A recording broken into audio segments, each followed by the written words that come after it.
Olá, vamos para mais uma aula do nosso curso de programação orientada a objetos. Na aula de hoje a gente vai ver um pouco mais sobre herança, né, em Java, como é que esse mecanismo de extensão da orientação a objeto é implementado na linguagem de programação Java. De forma mais detalhada, o nosso conteúdo vai abordar é, uma introdução ao nosso sistema exemplo, que já havíamos começado a explicar em aulas anteriores, do sistema bancário. Nós vamos introduzir, então, o objeto da classe poupança, né? E explicar um pouco como é que funciona essa percepção de herança. Vamos falar de subtipos e subclasses, né? Que são o conceito natural derivado da herança. Vamos falar do comando extends, né, que é o comando utilizado pela sintaxe do Java para a implementação do conceito de herança. Vamos falar de verificação dinâmica, de correção e de instance of.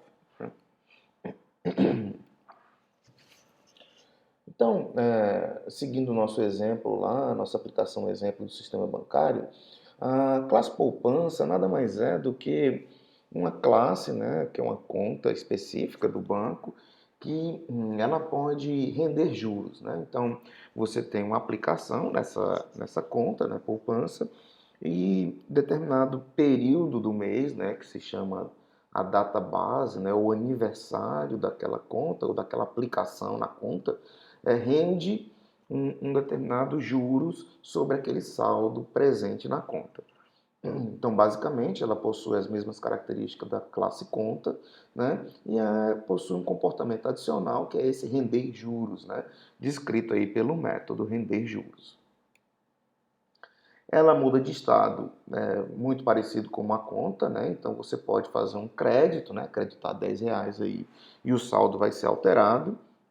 Então, ela modifica seu estado de duas formas, né? Através do creditar e também, né, através do método render juros, né? Então, aqui a gente está supondo que existe uma taxa de juros de 0,01. Então, quando eu chamo o método render juros, né, passando essa taxa, ela acresce o meu saldo, né, na proporção dessa taxa base aí de rendimentos. Então, esse estado, esse objeto, né, da classe poupança, ele pode mudar de estados fazendo chamada ao método debitar e ao método render juros. Se nós olharmos de uma maneira mais ampla, né, a gente percebe que a poupança é um subconjunto das contas de um sistema bancário, né? Então a ideia é essa mesmo, né? Na orientação a objeto nós temos que a classe poupança, né, essas classes aí, essas contas poupança, elas são um subconjunto, né, ou um subtipo, né, uma subcaracterização das classes gerais, né, das contas gerais, né, do banco, com uma pequena peculiaridade que tem esse comportamento adicional de render juros. Então, a herança, né, que é esse mecanismo que nos permite fazer com que uma classe obtenha informação e herde código, né, herde comportamento de uma outra classe, ela é muito utilizada para questões de reuso, né? Ao invés de você copiar e colar um código que está presente em outra classe, você simplesmente herda aquilo e não há necessidade de que você copie aquele código, né, para a classe que você está codificando. Então, o que a gente diz é que, usando a herança, a descrição da superclasse, né, essa classe da qual você está codificando para que seja herdada, né, pode ser usada para definir a subclasse. Então, quando eu faço a herança, eu posso herdar sem ter que copiar esse fragmento de código. Isso é feito através do mecanismo da linguagem. A extensibilidade, né? Algumas operações da superclasse, né, podem ser redefinidas pela subclasse. A gente vai tratar desse tópico específico de extensibilidade através de redefinições na próxima videoaula, tá? Mas a ideia aqui é que eu possa aprimorar o comportamento, né, de uma superclasse quando da codificação de uma subclasse. Existe um mecanismo próprio para isso, né, que nós chamamos de sobrescrita de métodos. né? Então, na próxima aula, a gente vai conversar mais detalhadamente sobre esse ponto específico.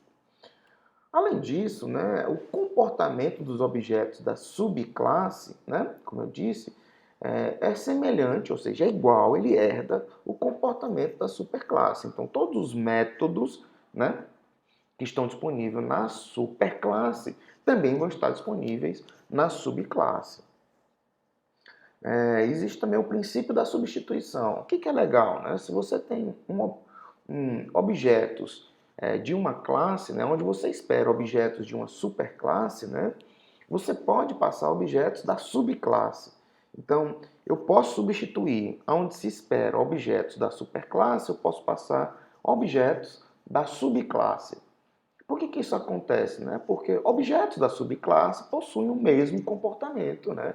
Possuem, no mínimo, o mesmo comportamento, né, dos objetos da subclasse. Lembrando que uma subclasse, né, ou de uma superclasse, né? Lembrando que um objeto, né, de uma subclasse, ele pode ter mais comportamentos do que o da superclasse, mas ele tem, no mínimo, os comportamentos da superclasse. Tá? Então, de uma forma mais explícita aqui nessa figura, a gente consegue ver as relações. Né? Nós temos lá a classe banco, né? Que pode ser tanto o banco vector quanto o banco array. Ele tem uma relação com conta. E a conta poupança, né? Essa setinha com a mais cheia ali na ponta, quer dizer herança, né? Então a conta poupança herda da classe conta. Né? Então nós temos essa relação. Em Java, esse conceito de herança é um pouco mais generalizado.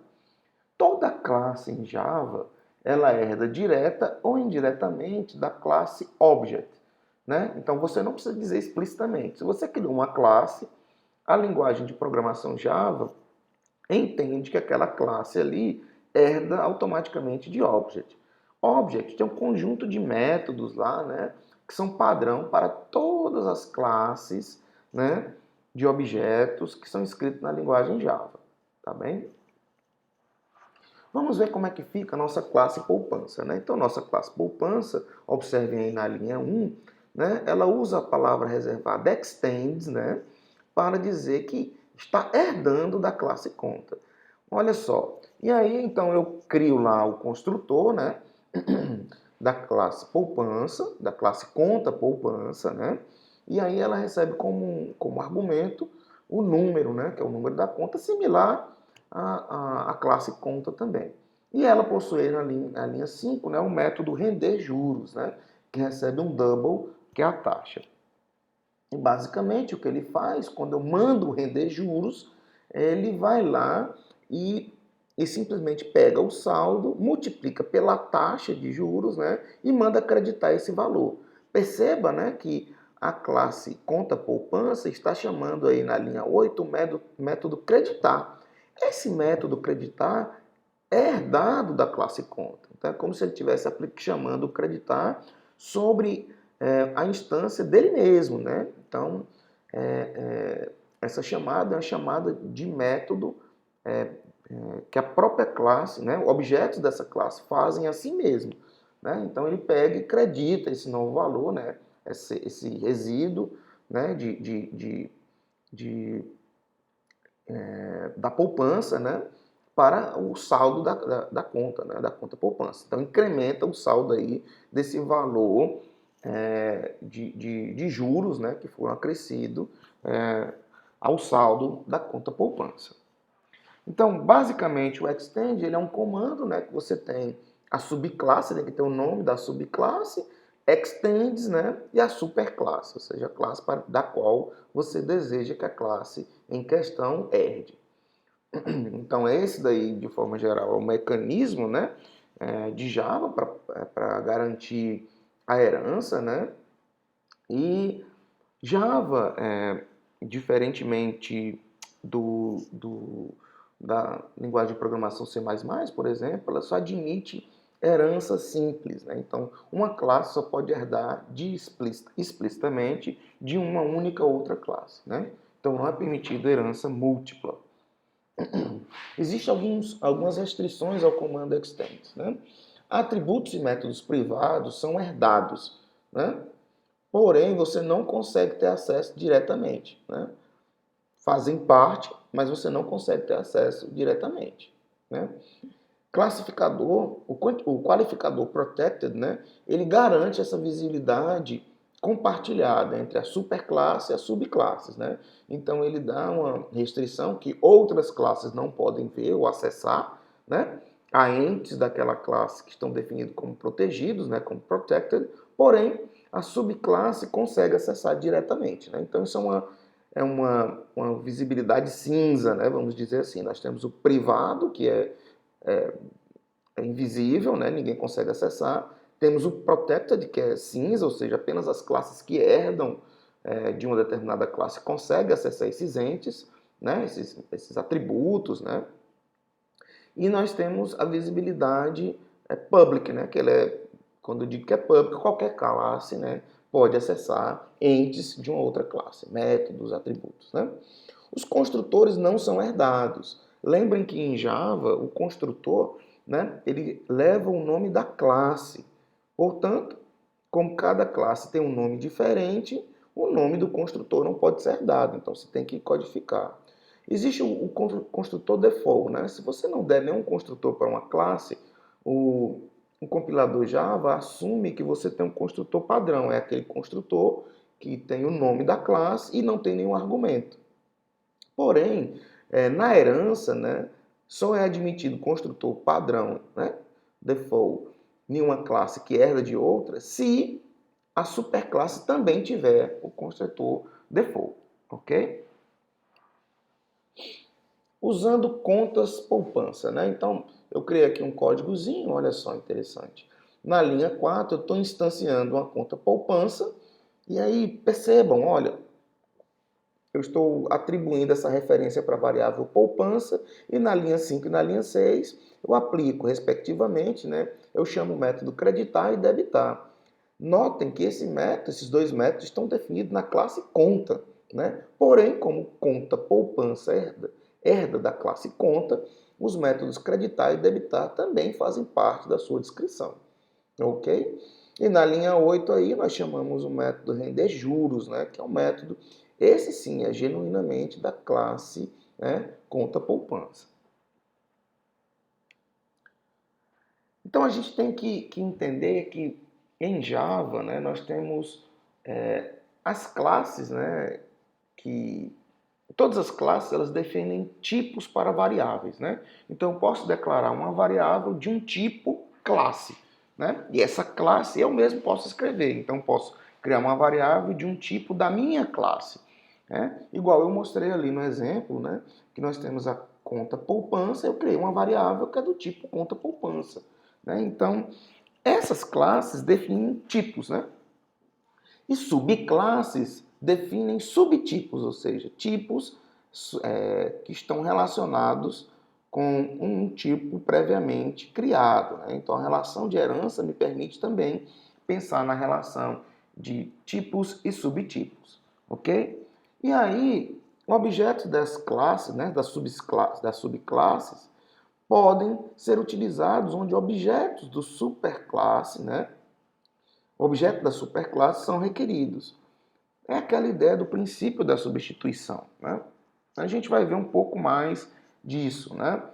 Por exemplo, se nós tomarmos como exemplo a nossa conta poupança, que era de conta, a gente pode escrever um código similar a esse que está aí, né? Eu posso criar uma variável C do tipo conta e atribuir uma referência a ela do tipo conta poupança.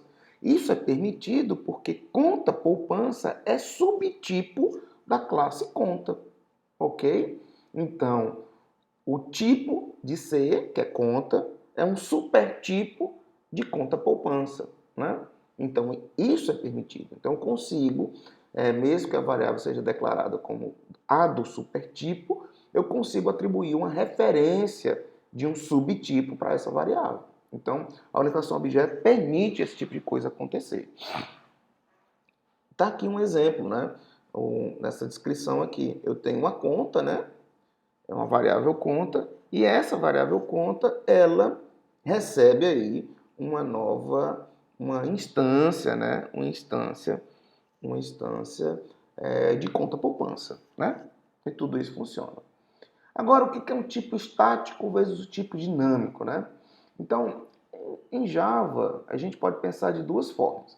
Existe o tipo estático, né? Por exemplo, na linha 4, na variável conta, com letra minúscula, a classe conta é o seu tipo estático. O seu tipo estático é o tipo com que ela é declarado, né? Então, declarei uma variável de um determinado tipo, aquele tipo é o tipo estático dela, ou seja, é o tipo que eu declarei no meu programa. O compilador Java entende explicitamente esse tipo, e ele entende apenas esse tipo, né? O tipo dinâmico, né, é o tipo que eu atribuo em tempo de execução, né? Por exemplo, quando eu passar pela linha de código 4, a variável conta, mesmo tendo tipo estático conta, ela vai assumir um tipo dinâmico que é conta poupança.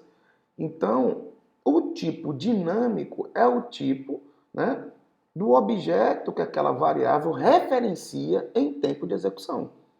Perfeito? Então, o tipo estático é o tipo declarado e o tipo dinâmico é o tipo para o qual ele referencia, né? Aqui cabe uma nota que uma variável, né, só pode possuir tipos dinâmicos, né? Os tipos dinâmicos de uma variável só podem ser iguais ao tipo declarado ou às classes que são subtipos, né? São subclasses dessa classe que é o tipo estático da variável. Perfeito? No nosso exemplo aqui, né, então poderíamos dizer que apenas os tipos dinâmicos da variável conta só podem ser conta ou conta poupança, certo? Ela não assume nenhum outro tipo dinâmico, né? Ok? Coerção e tipo dinâmico. Em casos onde há substituição, podemos forçar o compilador a enxergar o tipo dinâmico da variável. Então funciona assim, né? O compilador sempre ele é mais conservador. Então ele acha sempre que o tipo da variável é aquele tipo declarado e não o tipo, né, de tempo de execução. Mas é claro, o compilador ele trabalha numa forma estática, né? Então ele compila o programa e o compilador Java, né? E ele não participa do processo de execução. Então, como ele vai descobrir qual é o tipo dinâmico da variável? Então, ele não tem como descobrir, né? Por si só. Então, ele só consegue enxergar o tipo da variável, aquele tipo, né? Que é o estático. Mas existe uma forma da gente dizer explicitamente para o compilador, né? Qual é o tipo dinâmico daquela variável, né? Então, a coerção ele é um processo que ajuda nessa verificação estática de tipos, né? Mas, porém, em tempo de execução pode levar a algum probleminha, né? Porque você pode dizer explicitamente, né? Você como programador, diz, olha, o tipo dessa variável aqui nessa linha é o tipo tal, dinâmico, né? Mas aí pode ser que em tempo de execução seja outro tipo que chegue lá. E aí pode dar um problema e o programa pode vir a falhar por conta disso. Vamos ver um exemplo sobre a aplicação do conceito de coerção aqui no nosso programinha, né, da conta poupança. Olha só, na linha 8 eu estou utilizando aí, ó, perceba que na linha 4 eu instanciei um objeto da classe conta poupança e atribuí a referência para a variável conta. Portanto, o compilador reconhece o método creditar, o método debitar, o getSaldo. Por quê? Porque esses métodos estão definidos na classe conta. Mas ele não entende que render juro pertence à conta. Por quê? Porque o compilador só enxerga o tipo estático, só o tipo declarado. E o método render juros pertence à conta poupança. Porém, eu como programador, eu tenho certeza, né, de que a variável conta está referenciando um tipo dinâmico na memória que é conta poupança. Aí então eu uso essa notação, né, aí para dizer, olha, compilador, eu tenho certeza que o tipo da classe dessa variável conta é conta poupança, o tipo dinâmico. E aí então eu consigo acessar tranquilamente o método render juros aí na linha 8, né? O que acontece, né, que tem que ter muito cuidado, é que nesse trecho de código é muito claro que aí realmente a variável conta está referenciando um objeto da classe conta poupança. E nós sabemos que conta poupança é um subtipo da classe conta. Porém, em determinadas execuções do programa, pode ser que isso não seja tão claro. E eu fazer uma correção desse tipo, né, pode me levar ao problema. Suponha que a variável conta não esteja referenciando de fato uma conta poupança naquele momento. Então, vai ocorrer, né, ocorreria que ao chamar esse código da linha 8, o programa seria finalizado. A máquina virtual interromperia a execução do programa, porque esse método não ia existir nessa referência da classe conta, que a variável conta está referenciando, uma vez, né, que supostamente não seria um objeto do tipo conta poupança. Né? Então temos que ter muito cuidado na hora de fazer correção. Né? Então, uma ideia é que você, antes de fazer uma correção, né, é que você tente descobrir qual realmente é o tipo dinâmico que aquela variável está referenciando. Né? Para isso, o Java disponibiliza o comando instance_of. Né? Ele me permite fazer uma análise, né, se uma variável é instância de um determinado tipo, ou seja, de uma determinada classe. Aí, uma vez que eu tenho a confirmação, esse comando, né, aplicando esse comando, ele vai me retornar true ou false. Se me retornar true, ok, é instância, eu posso fazer a correção. Se não, eu não faço a correção, ok? Olha só aqui o exemplo que nós temos, onde nesse exemplozinho aqui a gente é um programinha, né, que o usuário escolhe se ele quer instanciar uma conta ou uma conta poupança, né? Dependendo da opção do usuário, eu posso atribuir uma referência para a variável conta, que é uma instância da classe conta ou uma instância da classe poupança. Observem aí as linhas 8 e a linha 10, né? Dentro desse if e else. Então, supondo que lá embaixo eu não tenho certeza se foi instanciado, né? Na linha 14 aí eu não tenho certeza até esse momento qual instância foi, né, em tempo de execução, qual foi a opção do usuário, né? O meu código não está preparado. Então, o que eu faço? Olha só, na linha 15, eu verifico, conta instance of conta poupança. Se isso me retornar true, né, verdadeiro, aí eu faço a correção e mando render juros e em seguida eu vou lá e imprimo o novo saldo acrescido dos juros, certo? Então eu posso usar um instance of para saber se realmente aquela variável está referenciando um determinado tipo, né? Uma outra forma da gente ver, né, essa substituição, a gente estava falando ali de atribuição, né? Eu posso atribuir uma variável, né, que é de um subtipo, onde se espera uma variável que é do subtipo, né? Então a mesma coisa eu posso fazer dentro de um método. Olha que interessante.